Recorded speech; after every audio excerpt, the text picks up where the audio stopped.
Alors vous savez qu'au fond, la grande idée actuellement dominante, c'est que, bien sûr, tout ça n'est pas satisfaisant, c'est même repoussé par tous les peuples et dans tous les pays, mais finalement, ça peut s'arranger parce que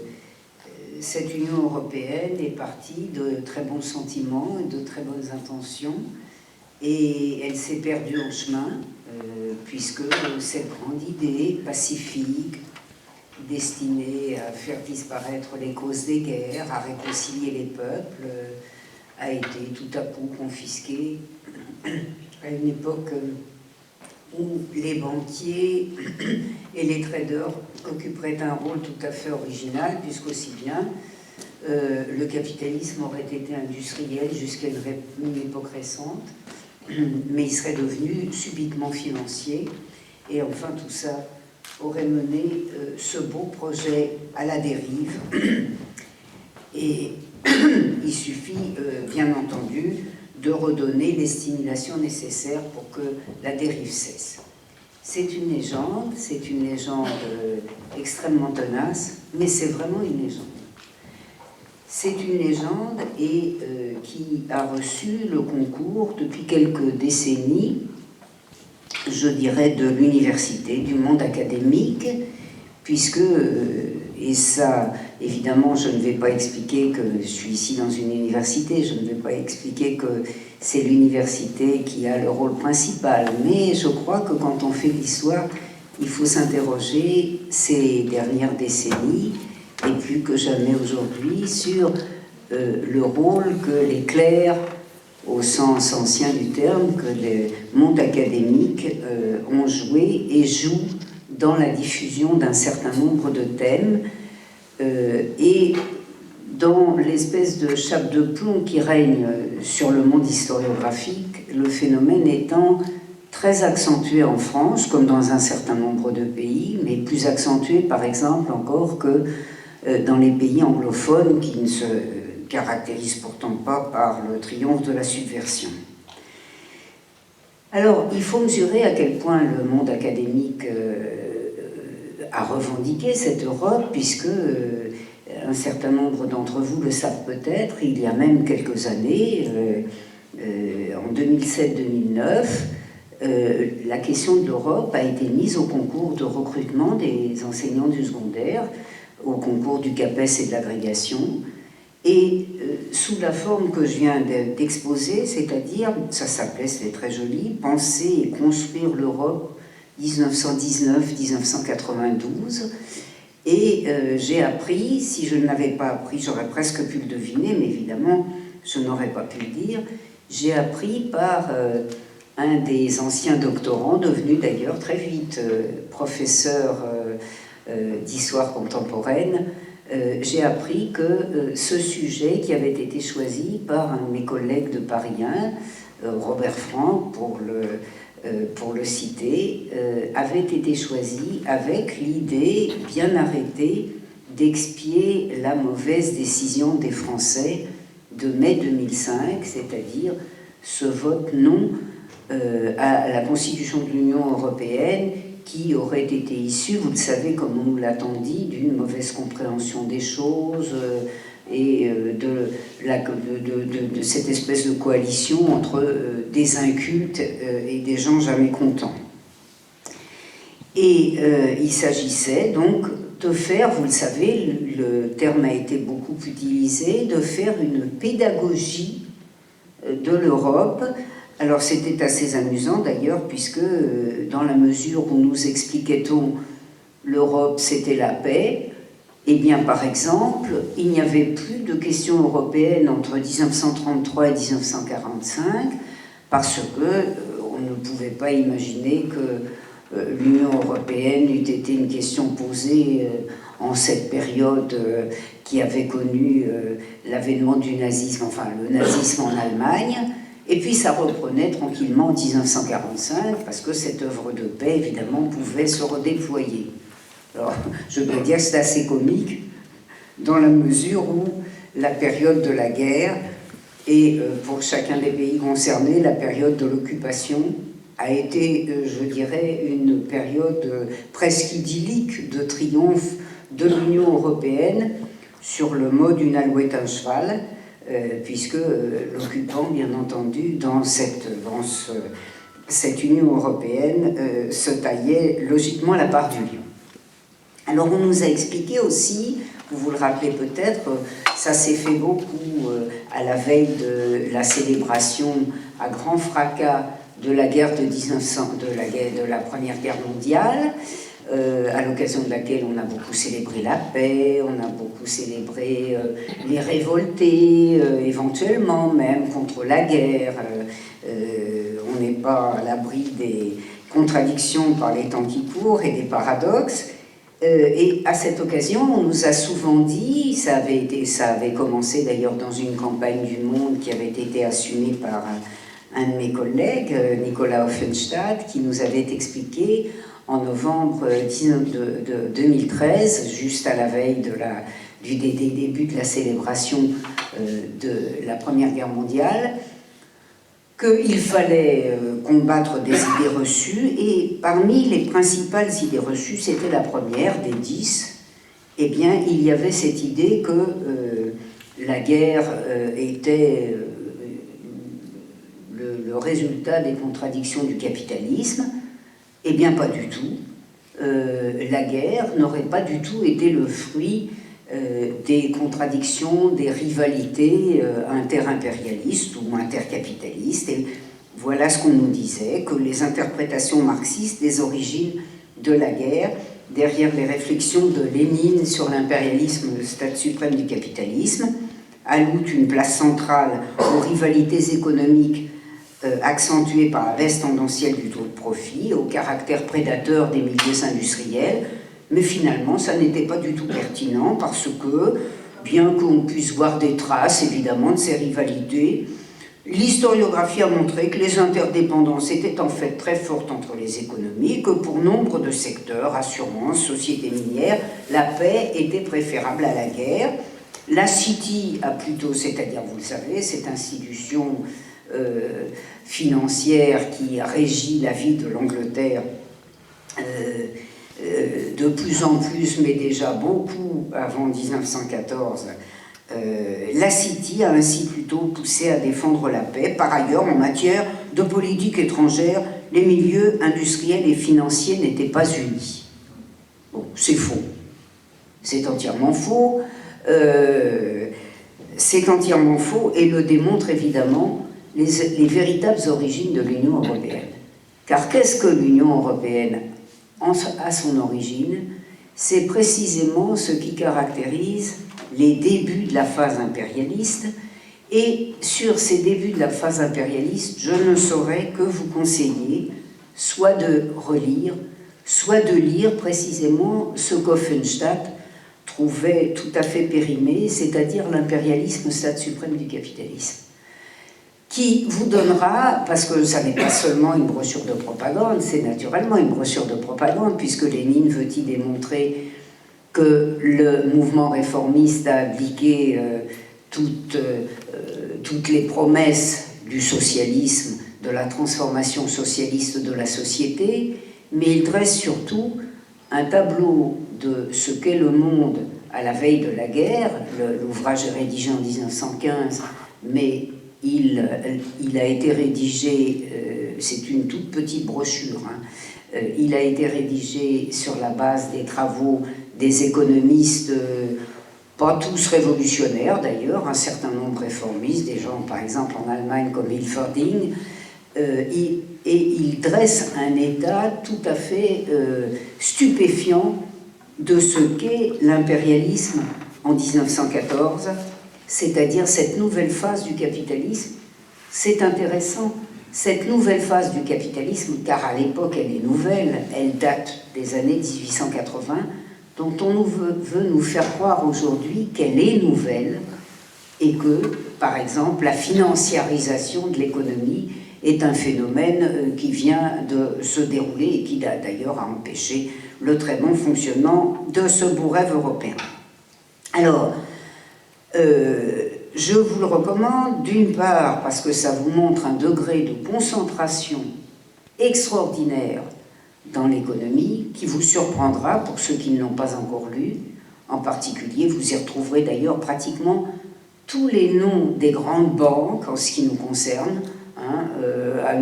même pas une ou deux exceptions près, parce que dans ce domaine, la concentration entre banques n'a pas fait disparaître le Crédit Lyonnais, la Société Générale, etc. Et vous y trouverez ce qui est peut-être une des choses les plus remarquables de la brochure de Lénine, c'est-à-dire cette analyse de ce qu'il appelle une des grandes nécessités, une des grandes caractéristiques de l'impérialisme, c'est-à-dire pas seulement le partage du monde, mais le repartage du monde, c'est-à-dire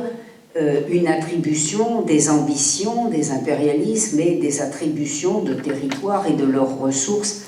sans cesse disputées, sans cesse remises en cause. Donc, repartage du monde et, autre aspect particulièrement intéressant, passage avec les transitions, ou même pas les transitions nécessaires, entre l'état de paix et l'état de guerre. Parce que, il faut le rappeler, cette brochure qui était destinée à s'opposer au courant réformiste et en particulier à son analyse de l'impérialisme était destinée aussi à montrer que les thèses qui avaient du succès à l'époque, en particulier la thèse de Kautsky, de Karl Kautsky, qui avait été le principal marxiste vivant après la mort d'Engels et qui s'était rallié en 1910-1911 au réformisme galopant. Kautsky avait donc développé cette thèse du super-impérialisme ou du supra-impérialisme, selon lequel, à un degré donné de concentration de l'économie, les concentrations de capitaux, les associations de capitaux transnationales sont en mesure de surmonter les tendances aux conflits nationaux, aux conflits internationaux, et par conséquent, on allait passer avec ces associations de capitaux à une phase où les compromis étaient possibles. Eh bien, c'est précisément ça, ou la négation de cette idée du super-impérialisme que démontre non seulement la Première Guerre mondiale, mais tout ce qui a suivi et qui est au cœur de la formation de l'Union européenne. Je vais parler un peu plus de l'Union européenne classique quand elle est devenue vraiment Union européenne, mais je voudrais que vous notiez à quel point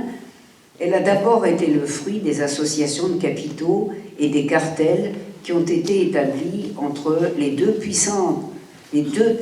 européennes continentales dominantes à la fin du XIXe siècle, c'est-à-dire d'une part la France, avec un impérialisme déjà non seulement très financier, mais très coupeur de coupons, comme dit Lénine, c'est-à-dire qui est bien plus financier même qu'industriel, et l'impérialisme à forte base industrielle qui se développe considérablement à la fin, qui se crée et qui se développe considérablement en pleine crise systémique du capitalisme, entamée en 1873 en Allemagne. Je laisse tomber d'autres, évidemment, qui peuvent venir dans la discussion, mais la base de l'Union européenne, elle est là. Elle est dans ces associations de capitaux et de cartels qui sont une véritable démonstration de la période de transition entre la paix et la guerre, puisqu'on s'associe, on forme des cartels communs qui ne limitent pas, qui peuvent limiter, mais qui ne peuvent pas empêcher la concurrence du capital, parce que la nature même du capital est une nature guerrière, si je puis dire, le capital se développant en tuant les autres capitaux. Et il est vrai que les carences que nous avons aujourd'hui dans la connaissance historique sont entretenues par les carences énormes qui sont les nôtres en matière d'analyse économique, puisque on ne fait plus d'analyse économique marxiste ou marxisante, et par conséquent, on ne comprend pas la nature même du capital et en particulier le fait que le capital pacifique, ça n'existe pas parce que ça n'existe pas dans la nature même du capital. Alors, les ententes financières, les filiales communes, les associations, tout ça a fonctionné entre la fin du 19e siècle et le début du 20e siècle, mais ça commence à fonctionner très mal, vu la fermeture des marchés sous les effets de la crise et l'incapacité donc de se ménager par la voie pacifique toute une série de marchés qui étaient conquis auparavant. Vous en avez un exemple qui est très connu, mais sur lequel il faut beaucoup réfléchir, surtout un siècle après où nous sommes, c'est-à-dire l'exemple des affrontements pétroliers dans l'Empire ottoman. C'est-à-dire, je vous le rappelle, en Irak, dans ce qui est devenu l'Irak. C'est-à-dire le fait qu'en 1903, toute une série d'accords entre banques, ma foi, qui s'étaient déroulés pas mal, eh bien, ils s'arrêtent ou ils sont bloqués par le fait que l'impérialisme allemand remporte une grande victoire lorsque l'Empire ottoman lui attribue la future concession des chemins de fer de Bagdad, c'est-à-dire de ce qui permettra l'évacuation du pétrole. Notez-le, ce pétrole qui est la clé, qui est une des clés de la Première Guerre mondiale, est une des clés de la Deuxième Guerre mondiale, et on laissera pour la suite et la discussion la réflexion sur le sujet. Je signale à cet égard qu'un des plus grands historiens allemands, celui qui est considéré encore aujourd'hui comme le véritable historien de l'économie de guerre allemande, qui s'appelle Dietrich Eichholz, et qui a fait une histoire de l'économie de guerre allemande que je vous recommande vivement. Il en existe d'ailleurs un résumé, il n'a pas été traduit en français, il en existe un résumé qui était paru dans la revue marxiste Recherche internationale, qui a dû être publié. Il suffirait de chercher Eichholz et Recherche internationale. C'est assez ancien, hein, mais c'est un bon résumé. A fait ces dernières années un travail sur la Mésopotamie et la politique pétrolière allemande jusqu'en 1918, donc dans le cadre de l'avant et de l'après et de la Première Guerre mondiale, et un excellent ouvrage aussi remarquable qui a été traduit en anglais, pas encore en français, sur la guerre pétrolière de la Deuxième Guerre mondiale, puisqu'il faut le savoir, à une époque où on nous parle tant d'idéologie, un des motifs de l'agression contre la Russie, c'est bien entendu non seulement les ressources propres de la Russie et les ressources pétrolières propres de la Russie, mais le fait que l'agression contre la Russie ouvre la voie vers les zones irakiennes et vers le reste du pétrole, et c'est un des aspects d'ailleurs de l'échec devant la résistance soviétique, de l'échec de l'impérialisme allemand. Dans la Première Guerre mondiale, cette Union européenne, finalement, on peut penser qu'elle disparaît, hein, cette alliance franco-allemande. D'abord, je le précise, elle ne disparaît pas entièrement. Les phénomènes que j'ai étudiés, et je suis bien désolée d'ailleurs qu'on soit si peu de monde en France à les étudier, parce que c'est tellement éclairant pour la suite, y compris pour aujourd'hui. Les éléments que j'ai étudiés dans ce qui a été cité tout à l'heure, c'est-à-dire le rôle des industriels et des banquiers français pendant la guerre, eh bien, ces œuvres des industriels et banquiers pendant la guerre, ce qui est connu sous le nom de collaboration économique et qui est d'ailleurs bien, qui va bien au-delà de la collaboration économique, hein, je le montrerai dans mon prochain livre qui sortira l'année prochaine. Donc, ces actes connus comme collaboration, ce sont des actes qui ont été précédés par la Première Guerre mondiale. Je n'en cite qu'un exemple, qui était bien connu, très connu à la fin de la Première Guerre mondiale, qui a donné lieu d'ailleurs à de terribles joutes parlementaires, mais évidemment, finalement, sans frais pour les responsables. Ça a été le phénomène d'une des grandes familles de l'Union européenne, c'est-à-dire de la dynastie Wendel, puisque les Wendel, qui, vous le savez, s'étaient partagés opportunément entre ceux qui étaient restés dans le Reichsland de Moselle du côté allemand, ceux qui étaient allés du côté lorrain demeuraient français, la Meurthe-et-Moselle, et dont l'assise sidérurgique s'était à nouveau développée, puisqu'aussi bien les ingénieurs de Bismarck n'ayant pas très bien calculé les établissements exacts du minerai de fer, ils n'avaient pas prévu, ils n'avaient pas établi qu'il en existait ailleurs qu'en Moselle, et par conséquent, en 1880, ont commencé à être mises en service les gisements de minettes de Briey en Meurthe-et-Moselle. Eh bien, lorsque la guerre a éclaté et que les troupes allemandes sont arrivées en Meurthe-et-Moselle, que s'est-il passé? Eh bien, il s'est passé un accord entre le Reich, la Reichswehr, et évidemment les dirigeants économiques, et la dynastie Wendel, et Briey a été utilisé pendant toute la Première Guerre mondiale pour les besoins économiques, pour les besoins de l'économie de guerre allemande. On ne le sait pas, c'est dommage, on l'a oublié, et pourtant on a des études tout à fait convaincantes de ce point de vue. Inutile de vous dire d'ailleurs que ça a fait pousser les hauts cris à la famille Wendel, qui pousse souvent les hauts cris. Et je pense en particulier à cette campagne furieuse en 1936, lorsque, dans la préparation des élections de Front Populaire, le Parti communiste a rappelé les prestations et les performances de la famille Wendel, et a rappelé en particulier l'épisode de Briey, bien entendu, et les nouvelles structures dont je vais parler tout à l'heure, les nouvelles structures de cette alliance franco-allemande, puisque, inutile de vous dire qu'en 1936, la famille Wendel pratiquait la collaboration sidérurgique avec un grand talent. Talent T-A-L-E-N-T et A-2-L-A-N-T. C'est au lendemain de cette Première Guerre mondiale que se dessine l'Europe d'aujourd'hui. Pourquoi? D'abord parce que, évidemment, cette collaboration parfois difficile entre le capital français et le capital allemand, vous allez le voir, se renoue très vite, et parce que intervient dans le dispositif le nouvel impérialisme dominant, celui qui est déjà de fait dominant depuis les années 1890,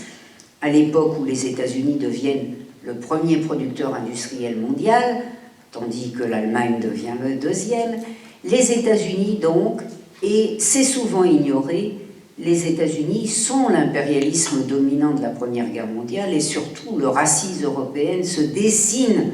pendant la Première Guerre mondiale, alors qu'on ne le sait pas, et que, y compris parmi mes collègues, je pense en particulier à un grand apôtre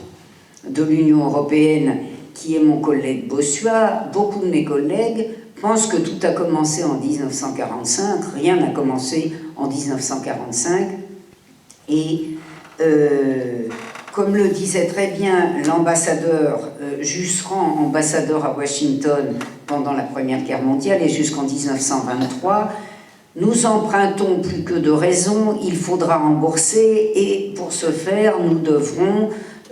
accepter toutes les conditions de Wilson, le président de l'époque, et par conséquent, toutes ses ambitions. Et ces ambitions, ça n'était pas seulement la porte ouverte, c'est-à-dire la liberté totale d'accès aux capitaux américains, tel que le secrétaire d'État Hay l'avait revendiqué en 1899 contre l'Europe impérialiste, en revendiquant sa propre part de la Chine. La porte ouverte, c'était la porte ouverte en Europe, où les États-Unis disposaient déjà d'énormes points d'appui, non seulement en Angleterre, mais en Allemagne, puisque l'association germano-américaine était déjà très avancée entre des industries et des banques qui avaient atteint un degré de concentration équivalent, un degré de concentration supérieur à tout ce qui existait par ailleurs, Et par conséquent, lorsque se clôt la Première Guerre mondiale, les États-Unis sont devenus déjà un des protagonistes essentiels de ce qui vise, du côté des États-Unis, à constituer un marché européen strictement et sans réserve ouvert au capitalisme américain qui, il faut le préciser, est en situation de surproduction, l'a été dans le cadre de la crise et qui d'ailleurs, dans le cadre agricole, l'est de manière structurelle, sauf dans les deux guerres mondiales, l'est de manière structurelle puisque ces excédents ne sont pas imputables à des petites crises cycliques ou même à des grandes. Par conséquent, se termine la Première Guerre mondiale avec, du côté continental, si je puis dire, ces trois forces qu'on retrouve sans arrêt dans l'histoire de l'Union européenne, avec cette caractéristique que l'impérialisme français est un impérialisme très comprador, pour toute une série de raisons, et en particulier d'ailleurs pour des raisons qu'on impute souvent exclusivement à l'Italie, c'est-à-dire la peur des classes dirigeantes françaises à l'égard de leur peuple, qui les rend particulièrement dépendantes et qui les incite à chercher ailleurs des soutiens qui risquent de leur faire défaut à l'intérieur. C'est une donnée extrêmement importante parce qu'elle permet d'éclairer, et ça n'est pas une réalité strictement contemporaine, elle permet d'éclairer des concessions et des abdications de souveraineté ou de part qui paraissent particulièrement évidemment aux lecteurs des archives, puisque les archives disent des tas de choses qu'on ne raconte pas, des abdications de souveraineté ou de part qui sont stupéfiantes compte tenu éventuellement de l'avance ou du rôle substantiel du capitalisme français dans tel et tel secteur. Il faut le dire parce que je dirais que un des aspects très importants du découragement actuel, et non évidemment, repose sur la méconnaissance de l'histoire. Savoir que tout ce qu'on nous présente aujourd'hui comme une espèce de fardeau qui nous tombe sur les épaules et qui est complètement neuf, par conséquent auquel nous ne pouvons pas envisager de solution, c'est d'autant plus facile que l'effort a été mis sur la casse de l'histoire et sur l'impossibilité pour la population de comprendre que toute une série des mots dont elle est accablée sont des mots anciens auxquels, d'ailleurs, il a été possible à certains moments de trouver solutions légères ou partielles ou même solutions plus fondamentales. Alors, comment les choses se font à partir de la fin de la Première Guerre mondiale? Eh bien, les États-Unis jouent un rôle essentiel en Europe. Il faut savoir, on vous parle souvent d'isolationnisme américain, c'est une ânerie énorme. L'isolationnisme américain, c'est quoi, en réalité? C'est simplement l'affirmation par les dirigeants des États-Unis, économiques et politiques, qui sont confondus, c'est l'affirmation que les États-Unis, quand ils entrent en guerre à leurs propres conditions et pas quand on leur tire la manche. Hein, c'est ça, le lendemain de la Première Guerre mondiale et l'abandon des revendications de Clemenceau. Hormis ça, les États-Unis jouent en Europe un rôle énorme après la Première Guerre mondiale. En particulier, ils sont les responsables uniques de ce qu'on pourrait appeler les arrangements financiers, c'est-à-dire les arrangements majeurs des lendemains de la guerre, les arrangements entre dettes de guerre, règlement des dettes de guerre et ce qu'on appelle réparation. C'est-à-dire, vous le savez, cette peine qui est infligée à l'Allemagne, considérée dans le cadre du traité de Versailles comme l'unique responsable de la guerre. Les plans les plans Dawes en 1924, du nom d'un banquier, Les plans Young de 1930 du nom d'un banquier américain, banquier et grand industriel américain, ce sont des plans qui sont destinés à organiser, dans le cadre des intérêts américains, la très grande promotion des intérêts de l'Allemagne, puisqu'ils cadrent avec ceux des Américains, au moins en partie, et par conséquent, ils sont un élément majeur des développements qui sont parmi les premiers véritables éléments de création de l'Union européenne, au sein duquel je vais en distinguer un, parce que c'est celui qui est le plus proche de l'histoire contemporaine de l'Union européenne. Sous l'effet à la fois des pressions américaines, sur lesquelles on pourra revenir évidemment, et des liens propres entre impérialisme français et impérialisme allemand, qui n'ont pas été dissous pendant la guerre et qui ont explosé ou réexplosé après la Première Guerre mondiale. Dès 1924, 1925, en réalité, la politique dite dure est abandonnée. Si on entre dans le détail, elle est abandonnée tout de suite. Elle est abandonnée tout de suite parce que la supériorité allemande, la supériorité industrielle allemande, fait que le capital français conserve les yeux de chimène à l'égard du Reich, ne serait-ce par exemple que pour obtenir les brevets chimiques dont la France a besoin. Il y a une chose qui est à retombe de dire que la chimie allemande est morte, il y a une autre chose qui est de passer à corps secret avec les firmes allemandes et la première forme de Ligue Farben, qui n'est pas encore une union de capitaux mais une association très étroite des firmes, pour essayer de conquérir ce premier rang chimique que l'Allemagne en fait reconquiert dès le début des années 1920. Sous l'effet donc de ces forces diverses, dès 1926 est signé l'acte de naissance de l'Union européenne, c'est-à-dire en septembre 1926, la création du cartel international de l'acier. Cartel international de l'acier qui se fait avec les mêmes protagonistes que nous connaissons aujourd'hui, enfin vous me direz leurs petits-fils, leurs arrière-petits-fils, et assimilés divers, puisqu'aussi bien il s'agit, dans le cadre d'un cartel, de se répartir toute une série des marchés dans lesquels l'Allemagne se taille déjà la part du lion. Vous y retrouvez, sauf l'Italie,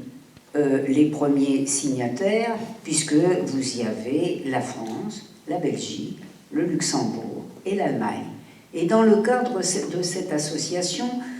nous avons déjà pour l'Allemagne un petit 40,5%, vous voyez, sur une association déjà large, qui deviendra dans les meilleurs délais 47%, puisque la SAR représente à elle seule, qui est pour l'heure une base douanière française, puisque la SAR a été économiquement assimilée à la France par Versailles, mais que d'abord on s'arrange avec les Allemands, et puis qu'ensuite un plébiscite est prévu en 1935, dont tout le monde sait à partir de 1920 qu'il rendra la SAR à l'Allemagne. Ça fait donc 47%. En réalité, dans l'application de ce cartel, qui est un cartel entre les sidérurgistes, dans lequel, bien entendu, se trouvent les Wendel et tous les sidérurgistes, tous les grands sidérurgistes français, en réalité,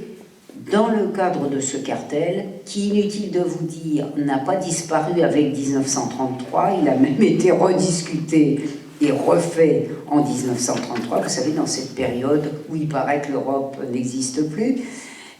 Dans le cadre de ce cartel, en réalité, l'Allemagne représente nettement plus de la majorité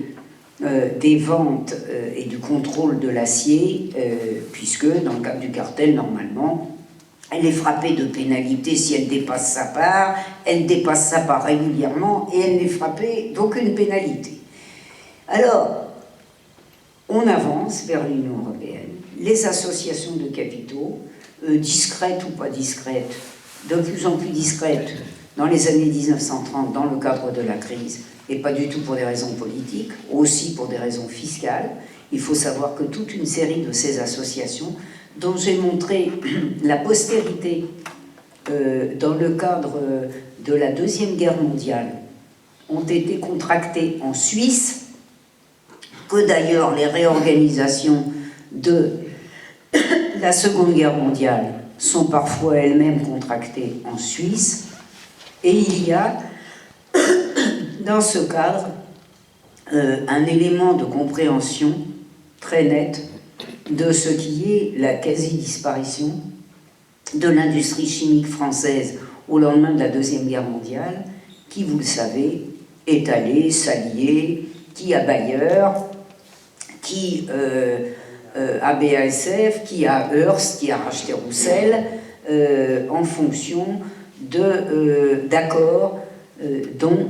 tel spécialiste du ministère de la production industrielle avait très bien compris en 1945 que, accord conclu pendant la guerre en terre neutre, il ne serait pas affecté par les décisions d'après-guerre qui elles-mêmes d'ailleurs ont été de survie très courte, puisque, vous le savez sans doute, les accords de 1945, c'est-à-dire les accords de Yalta, n'en parlons pas, mais les accords de Potsdam de l'été 1945 sur les limitations de production de l'Allemagne, limitation, interdiction d'industrie de guerre, limitation des productions métallurgiques, limitation des productions chimiques, tout ça n'a même pas duré jusqu'à l'éclosion de la guerre froide officielle, puisque, je le dis en passant, pour mesurer ce qu'est l'intimité des relations entre les États-Unis et l'Allemagne, pensez seulement au fait que les camions du front de l'Est, les 3 tonnes, les 3,5 c'était Renault, vous savez, qui était quasi résistant. Les camions 3 tonnes du front de l'Est ont été réalisés presque exclusivement pour le Reich par 2 sociétés, Opel, 100% GM, et Ford, installés aussi en Allemagne, depuis respectivement l'un devenu GM en 1929 avec achat à 100% et l'autre devenu Ford, la première filiale étrangère de Ford hors des États-Unis, enfin la première filiale hors des États-Unis, sachant que Ford Dagenham, près de Londres, devenait en 1931, en pleine crise, la seconde des filiales étrangères de la maison Ford. Et sachez aussi que les chaînes n'ont même pas été arrêtées en 1945, car, comme disait très bien un journaliste américain, il suffit pour être nommé dans le corps expéditionnaire et l'AMGOT, c'est-à-dire le gouvernement militaire américain dans les territoires occupés, qui évidemment a été installé en Allemagne, il suffit d'avoir fait des affaires avec l'Allemagne pour être posté, pour être d'abord embauché et figurer à un rang intéressant. Et quand vous regardez une liste du personnel américain de zone d'occupation, vous êtes tout de suite fixé, là non plus, ça n'est pas la peine de s'embourber dans les aléas de l'histoire idéologique et anti-soviétique, les soviets n'ayant d'ailleurs, en l'occurrence, pas de responsabilité. J'en profite pour dire un mot à propos des soviets. Vous savez bien qu'on nous a expliqué que l'Europe avait été aussi constituée réunissant tous les pays d'Europe qui considéraient qu'il fallait pratiquer la politique du moindre risque. Tout ça aurait été constitué parce que tous les pays européens avaient très peur de l'ours soviétique qui était, comme a même dit De Gaulle à une époque, vous voyez, à 2 étapes ou quelques étapes du Tour de France pour venir envahir la France. Il faut le dire, les soviets n'ont strictement aucune responsabilité dans la constitution de l'Union européenne. Aucune. Je le dis, il y a ici des jeunes gens, peut-être des étudiants en histoire, et même s'ils ne sont pas étudiants en histoire, quand ils étaient au lycée, on leur a peut-être dit que l'Europe s'était faite, voilà, en réaction au péril soviétique. En réalité, pas du tout. Ça n'est pas les thèses de Gerbet, de cet historien ou politiste de Sciences Po qui a envahi tout l'enseignement européen, l'enseignement de l'Union européenne. C'est en réalité les besoins propres du capitalisme, bien entendu, qui ont été à l'origine de ce qui est en fait la première phase de l'Union européenne, car il faut le préciser, et moi il m'a fallu quelques décennies de recherche quand même pour en être bien sûr, ce projet d'Union européenne qui se remet en place, qui est entièrement préparé pendant la Deuxième Guerre mondiale, notamment par les États-Unis, qui se met en place à partir de 1945 et 1950, n'est pas seulement un projet d'Union européenne dans ce qui devient la sphère d'influence américaine en Europe, c'est un projet d'Union européenne ou d'Europe qui est global, les États-Unis n'ayant pas du tout envie de se trouver bridés dans leur expansion par les accords de 1945, et ce n'est pas le moindre des aspects de l'histoire de l'Union européenne que de bien voir comment les projets de Deuxième Guerre mondiale des États-Unis se sont déployés à la faveur de grands arguments idéologiques, de telle sorte que ce que tel diplomate français que je cite in extenso dans un texte de 1952 qui prévoit qu'il n'y aura pas de limite à l'expansion allemande et à l'expansion américaine ou à leur association au sein de l'Europe orientale, eh bien, se trouve confirmé, c'est-à-dire que le projet est global, l'impérialisme dominant ne saurait souffrir de limitations, et le marché européen, il ne le veut pas seulement occidental, il le veut total. Je le dis parce que quand vous lisez ce texte, et évidemment des tas d'autres archives associées, vous comprenez bien que le thème qui avait servi d'ailleurs qui avait servi à une précédente question d'agrégation qui s'arrêtait à 1989, ce thème, vous voyez, de la démocratie qui tombait sur l'Europe, ce thème qui semble un thème idéologique, qui semble relier l'unité allemande à la volonté de liberté de peuples captifs, eh bien c'est en fait un thème qui se prépare bien avant, qui est mis en œuvre, qui est projeté pendant la Deuxième Guerre mondiale. On a là-dessus tous les ouvrages nécessaires, sans parler évidemment des archives, que même on peut trouver pour un certain nombre en France. Non seulement c'est très documenté, il faut savoir simplement que les ouvrages américains qui l'ont documenté ne sont pour aucun traduits en français. Et à partir de la Deuxième Guerre mondiale, ça se fait en association tout à fait cordiale ou moins cordiale entre les États-Unis et l'Allemagne, et vous verrez à quel point le texte de 1952 de Bérard est un texte stupéfiant, parce que vous y voyez tout ce qui se passe depuis 1989, ou ce qui se passe en 1989, et je le dis parce que il a été publié, je crois que vous l'avez accueilli ici, par l'économiste italien Giacché. Il est venu ici ou pas encore? L'ouvrage sur le second Anschluss. Non. A été publié chez Delga, un très remarquable ouvrage, vraiment remarquable, dont je vous recommande la lecture, qui s'appelle Le Second Anschluss, et qui est une histoire de l'unification allemande, l'unification allemande de Second Anschluss. Il est tout à fait remarquable en ce qu'il décrit depuis 1989. Et d'ailleurs, pour les leçons qu'il permet, ou les déductions qu'il permet de tirer en matière européenne contemporaine, et en particulier d'ailleurs en matière d'Anschluss grec. Mais la partie historique lui manque, ce qui n'était pas son objet, hein, c'est-à-dire ce qui se passe entre la Deuxième Guerre mondiale et 1989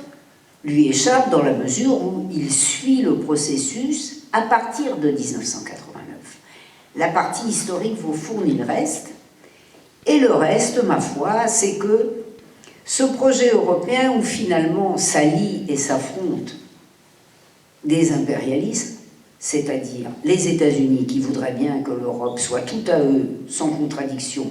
mais qui se heurtent tout de même à des contradictions, parce qu'on s'aime, on s'adore, mais tout de même, on ne peut pas tout partager et on aimerait bien repartager des choses. Eh bien, ce projet des États-Unis, c'est celui qui est en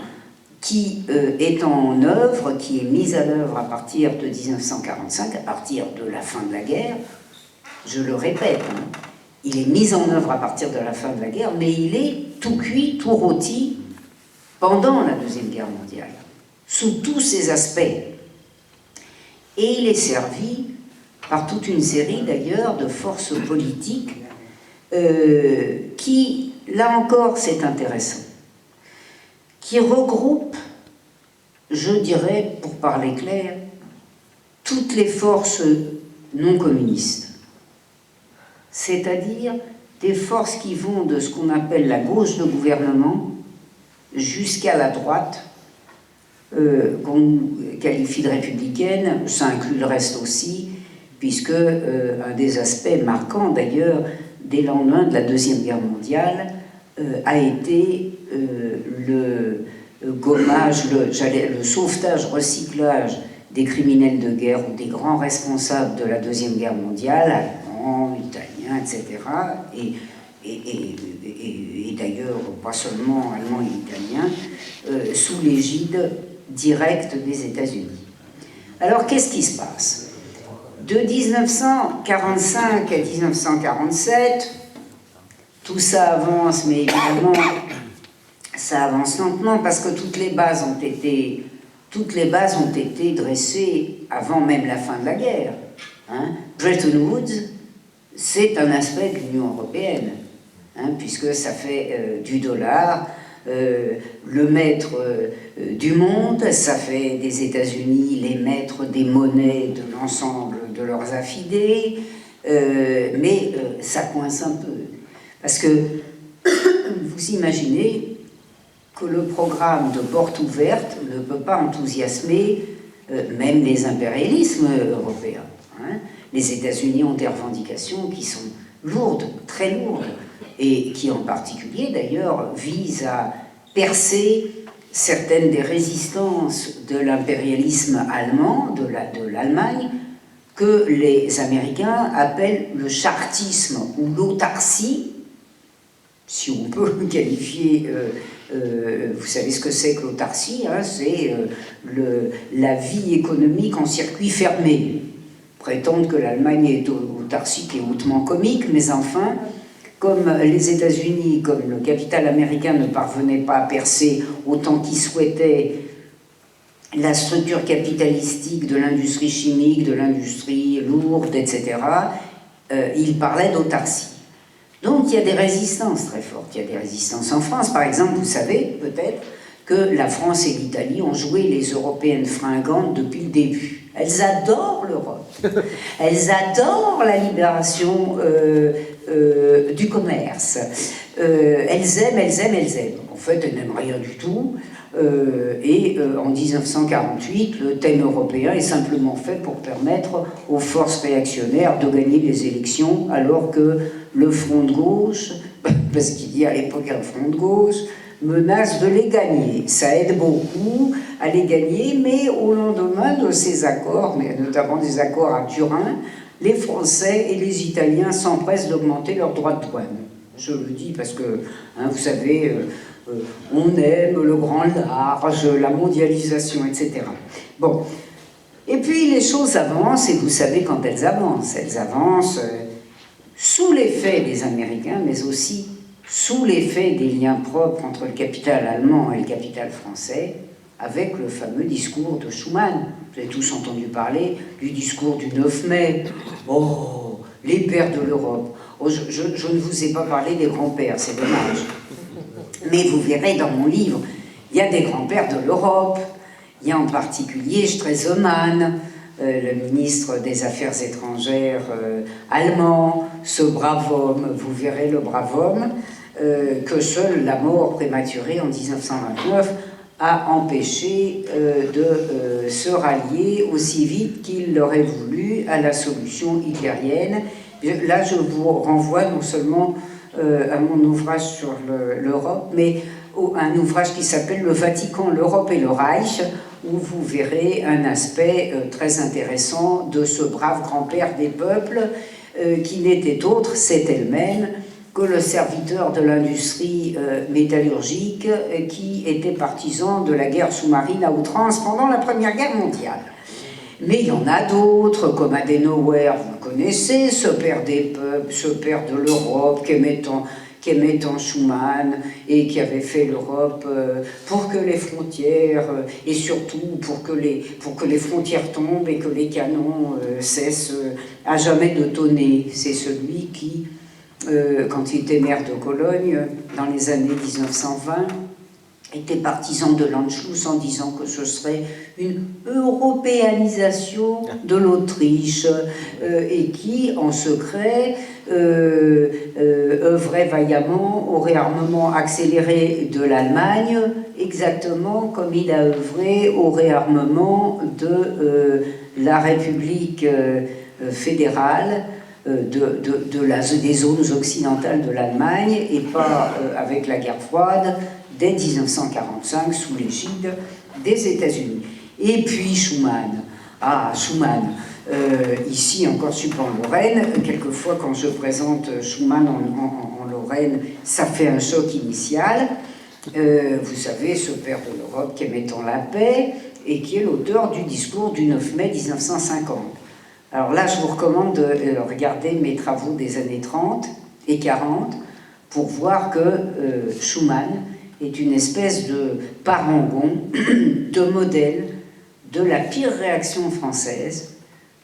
du fascisme français, car il faut l'appeler comme ça, sans aucun excès de ma part. Il vous suffira de lire comment cet homme des Vindelles, comme l'était, il faut bien le dire, comme l'était Poincaré, parce qu'on ne pouvait pas être un homme de droite, je vais m'en tenir pour l'heure à la droite, on ne pouvait pas être un homme de droite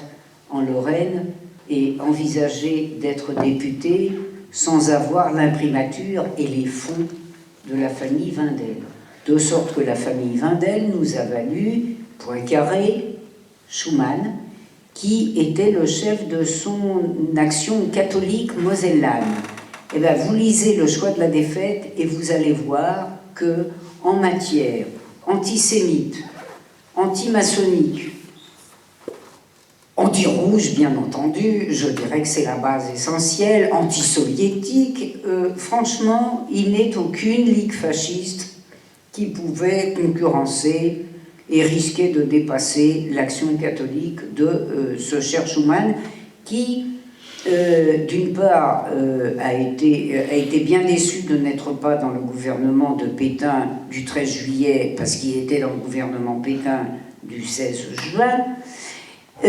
qui avait naturellement voté les pleins pouvoirs, ce qui le qualifiait pour rester au gouvernement de Pétain, et qui était tellement sûr de la qualité nationale de ses archives qu'il les a brûlées, même mes collègues qui font depuis quelques décennies à Schuman des biographies particulièrement élogieuses, que ce soit Poitvin ou que ce soit le dernier en date, Roth, reconnaissent que enfin c'est Roth d'ailleurs qui reconnaît qu'il a brûlé ses archives, il était comme ça plus tranquille. Je vous signale quand même pour mémoire que Schuman n'était pas éligible encore en 1945, et pour que vous mesuriez la continuité du deuxième après-guerre, cet homme qui n'était pas éligible, qui était inéligible parce qu'il avait entre autres voté les pleins pouvoirs à Pétain, était en 1946 ministre des Finances de ce qui était quand même déjà, oui, la 4e République. Ayez-le en tête pour mesurer cette extraordinaire continuité des élites dont j'expose d'ailleurs quelques détails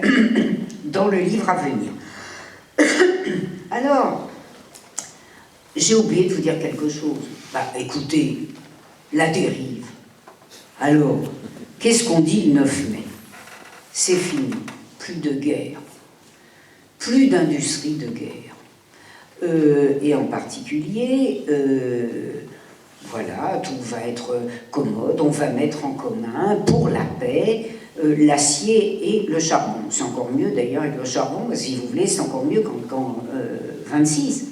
Parce que maintenant, le charbon étant étatisé et financé par le contribuable, ça va permettre à la sidérurgie privée d'augmenter ses taux de profit, puisque le charbon supporté par le contribuable sera moins cher. Je vous signale quand même, pour que vous n'imaginiez pas que les nationalisations nous ont coûté plus cher, je vous signale quand même pour mémoire que avant-guerre, avant la nationalisation donc, le contribuable payait tant par kilomètre du déficit chronique des réseaux privés, donc avant la nationalisation, la fausse nationalisation de la SNCF de 1937, et que le contribuable français payait tant la tonne pour le déficit de la minette dans les temps difficiles aussi des années 1930. Le 10 mai, je ne vous mentionne que ça parce que je crois que j'ai déjà été presque trop longue. Le 10 mai, on se retrouve au ministère des Finances, non, pardon, au ministère des Affaires étrangères, entre hauts fonctionnaires de diverses qualités. Les finances, bien entendu, avec, parce que c'est quand même les plus importants. Et qu'est-ce qu'on dit? Eh bien, on discute de ce qu'on va faire. Et vous savez ce qu'on dit le 10 mai? Qu'on va licencier dans les années à venir le quart de la main-d'œuvre des charbonnages, parce que dans le cadre de cette association étroite vaincra le principe de la division du travail et, ça c'est moi qui l'ajoute, du principe exposé par Marx du temps de travail socialement nécessaire, de telle sorte que face à la productivité de la Ruhr, les minerais du Nord et les minerais d'ailleurs de charbon n'ont plus aucune chance. La dérive, en mai 1950, vous savez ce que disaient les diplomates? Que le borinage était mort, c'est-à-dire le charbon belge. Autrement dit, c'est une pure escroquerie que de nous expliquer qu'il y avait un projet social. Et c'est pervertir le sens de l'adjectif social. Qu'est-ce que c'est que social? C'est relatif à la société, bien entendu. Ce projet européen est un projet social. C'est un projet, comme le montre mon ouvrage par des citations, je dois dire, qui sont toutes plus spectaculaires les unes que les autres et qui, puisque j'ai étudié la première étape, c'est-à-dire l'étape de la CECA, de la Communauté européenne du charbon et de l'acier, promue le 9 mai 1950 et entrée en vigueur en 1953, dans ce cadre donc, il s'agit de maximiser le profit sidérurgique, de maximiser la productivité, de minimiser les coûts Et par conséquent, vous serez peut-être surpris de constater que dès 1947 sont en projet des fermetures, non pas seulement de mines de charbon, mais de mines de fer, puisque c'est dès ce moment-là que des capitaux divers, français, américains, dans des régions françaises, visent, il y a un développement sur la Mauritanie, vise à développer des extractions de fer mauritanien beaucoup plus avantageuses,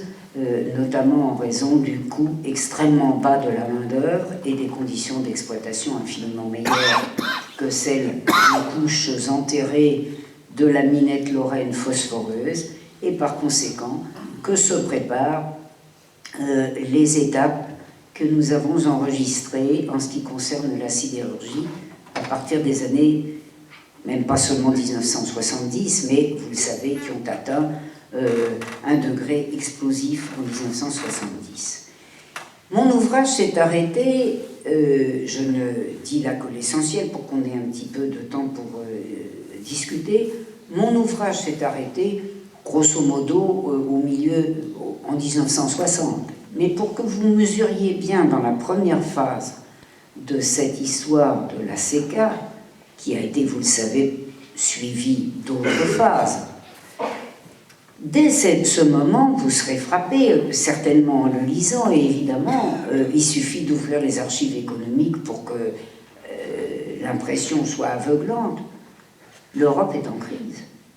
Elle est en crise permanente. Elle est en crise de surproduction dans les années 50. Quand De Gaulle arrive au pouvoir,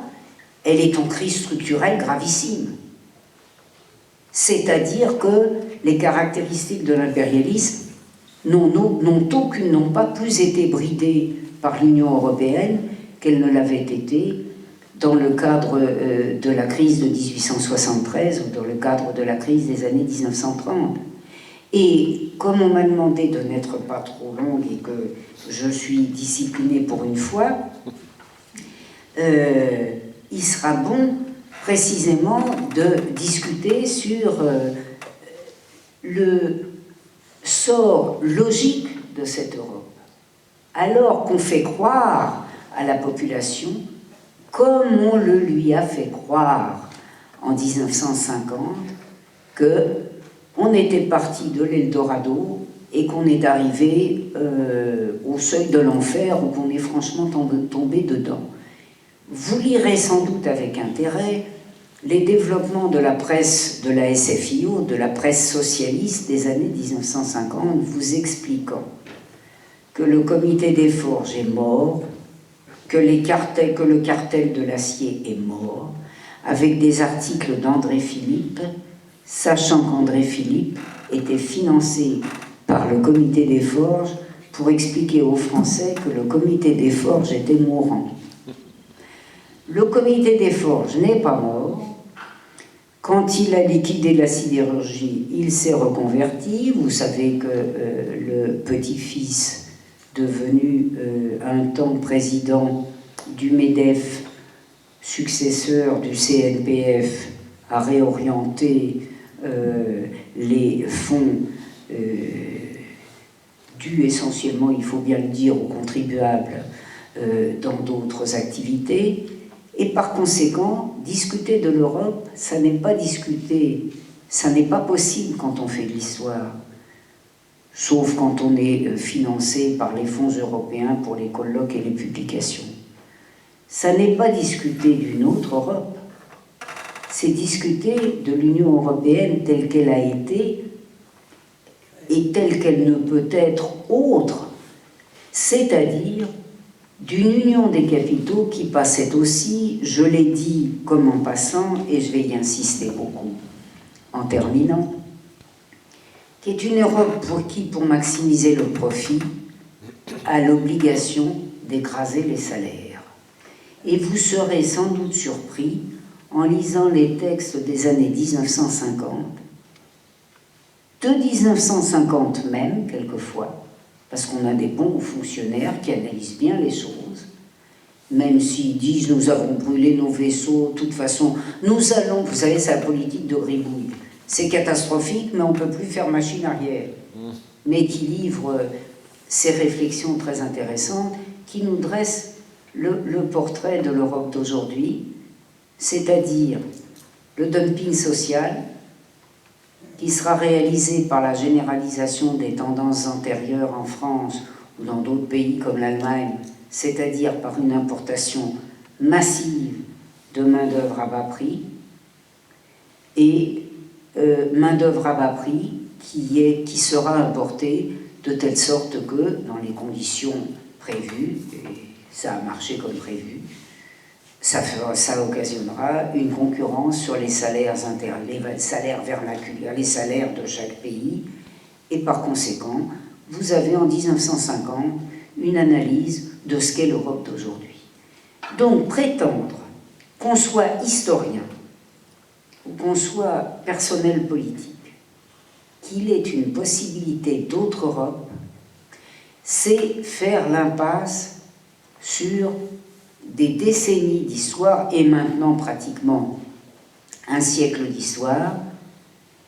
Et si on ne part que de 1926 où on entre dans les structures dures de l'Union européenne,